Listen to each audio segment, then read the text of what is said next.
नमस्कार, आप देख रहे हैं सी न्यूज भारत में हूं आपके साथ प्रिया श्रीवास्तव। वक्त हो गया है खास खबर का। बुल्डाना में जहां एक और दुनिया में HMPV वायरस का संकट बनकर उभर रहा है, वहीं बुल्डाना जिले में एक अज्ञात बीमारी तेजी से फैल रही है, जिसने नागरिकों के सिर के बाल झड़ने और गंजेपन की समस्या पैदा कर दी है।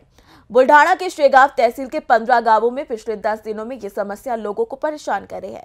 इन गांवों में जैसे हिंगना, बेगडाव, भोटा, पाहुर जैसे कई गांव बसे हैं, जहां पर लोगों के सिर में खुजली की शिकायत करने के बाद 3 दिन के भीतर ही पूरी तरीके से वो गंजे हो जा रहे हैं। जी हाँ, ये बीमारी न केवल पुरुषों बल्कि महिलाओं और बच्चों को भी अपनी चपेट में ले रही है।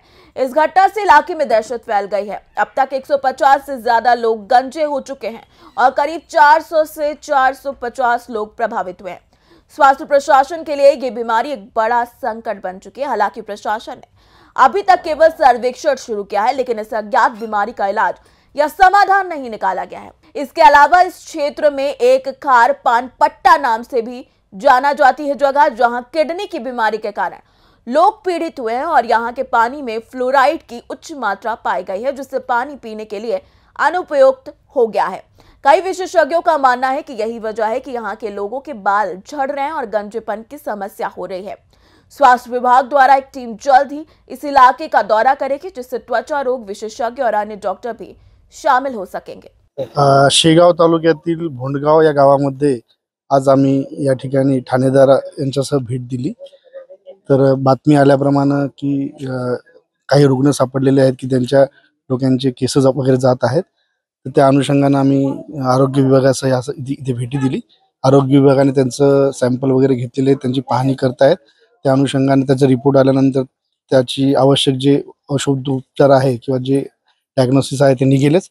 परंतु आम्ही गावकऱ्यांना आवाहन केलेलं आहे की या संबंधी काही कोणाची समस्या आढळली तर त्यांनी जवळच्या आपल्या शासकीय रुग्णालयामध्ये ते दाखवावे आणि त्या अनुषंगाने त्याचं निदान करता येईल आणि याबाबत मी वरिष्ठांना याचा सर्व रिपोर्ट सादर करणार आहे। सर, किती गावात किती लोकसंख्या बाधित झाली? आता या गावामध्ये आम्ही सरपंचांसोबत बोललो तर 30 रुग्ण सापडलेले त्या ठिकाणी आणि आजूबाजूच्या 2-3 गावांमध्ये पण काही रुग्ण सापडलेले आहेत।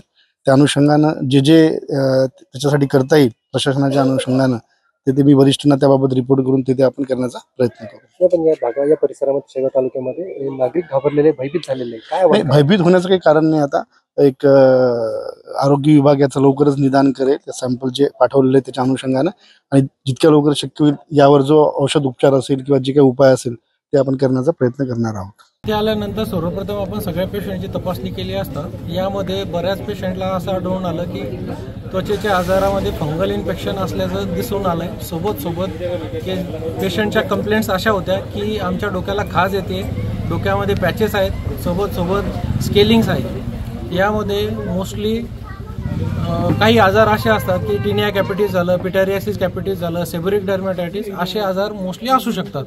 यामध्ये आपण सर्वप्रथम त्या पेशंटचे त्वचेचे तुकडे आपण गव्हर्नमेंट मेडिकल कॉलेज अकोला येथे पाठवत आहोत। त्याचं जे रिपोर्ट्स येईल त्याच्यावरच आपण सांगू शकू की बा एक्झॅक्ट कॉज ऑफ डिसीज काय आहे बा ह्या आजाराचा, काय काळजी घ्यायला पाहिजे। मोस्टली हा जो एरिया आहे हा एक हार्ड वॉटर एरिया असल्यामुळे इथल्या पेशंटनी तेवढी काळजी घेताना हप्त्यातून 2दा वगैरे डोकं धुतल्या गेलं पाहिजे। सोबत जे काही शॅम्पू यूज करत असतील तर हार्ड शॅम्पू यूज नाही केले गेले पाहिजे। त्यातल्या त्यात जे काही आंघोळ करताना पाणी यूज केले जाते ते मोस्टली जास्त थंड किंवा जास्त गरम नको, म्हणजे ल्युकवॉर्म वॉटरनी त्यांनी डोकं धुतल्या गेले पाहिजे। किती रुग्ण आढळले असेल, किती गावामध्ये? 3 गावामध्ये आपल्याकडे शेगाव तालुक्यामध्ये 2 PSC अंतर्गत काही गावामध्ये हा प्रॉब्लेम आढळून आलेला आहे। त्यामध्ये भोनगाव PSC अंतर्गत 4 गावं आणि जवळा PSC अंतर्गत 2 गावे, यामध्ये अशा प्रकारचे रुग्ण आपल्याला आढळून आलेत। दोन्ही PSCचं एकत्रित मिळून अंदाजित 55 ते 60 असे रुग्णांची संख्या आहे। ती आता कमी किंवा जास्त होऊ शकते, कारण अजूनही आपलं सर्वेक्षण सुरू आहे आणि आपण घरोघरी जाऊन आपल्या ज्या टीम्स आहेत, आशा, स्वयंसेविका, MPW, ANM आणि त्यांच्यासोबत मेडिकल ऑफिसर असे घरोघरी जाऊन सर्व रुग्णांची तपासणी करत आहेत आणि त्यांना जे रुग्ण आढळून येत आहेत त्यांची नोंद घेऊन आमच्याकडे माहिती देत आहेत। त्यानंतर तुकडा घेऊन अकोल्याला तपासायला पाठवणार आहेत आणि ऑलरेडी आपण पाण्याचे नमुने हार्डनेस तपासण्यासाठी, नायट्रेट्सचं प्रमाण तपासण्यासाठी किंवा इतर जे काही क्षार असतील या पाण्यामध्ये ते तपासण्यासाठी रासायनिक प्रयोगशाळेस पाठवलेले आहेत. त्याचाही रिपोर्ट आज येणे अपेक्षित आहे. सदर रिपोर्ट आल्यानंतर आणि बायोप्सीचा रिपोर्ट आल्यानंतर जेव्हा एकत्रित आपल्याकडे दोन्ही रिपोर्ट होतील त्यावेळेलाच आपलं एक्झॅक्ट या आजाराचं निदान आपल्याला होईल. हे टक्कल व्हायरसमुळे लोक भयभीत झालेले आहेत. असा कोणता व्हायरस नसतो. टक्कल व्हायरस हे एक काहीतरी संकल्पना निर्माण झालेली आहे. तर लोकांनी कुठेही घाबरून न जाता अशा प्रकारचा कुठलाही व्हायरस नसतो हे लक्षात घेणं गरजेचं आहे. बुल्ढाना से सी न्यूज संवाददाता संदीप सावजी की रिपोर्ट। देखा जाए तो गंजा वायरस के नाम से पहचानी जा रही इस बीमारी ने इलाके में भय का माहौल पैदा कर दिया है। अब देखना यह होगा कि स्वास्थ्य प्रशासन इस बीमारी की गंभीरता को समझते हुए इसके इलाज के लिए कितनी जल्दी कदम उठाता है। फिलहाल इस खास खबर में इतना ही। देश दुनिया की बाकी और खबरों के लिए आप बने रहिए सी न्यूज भारत के साथ।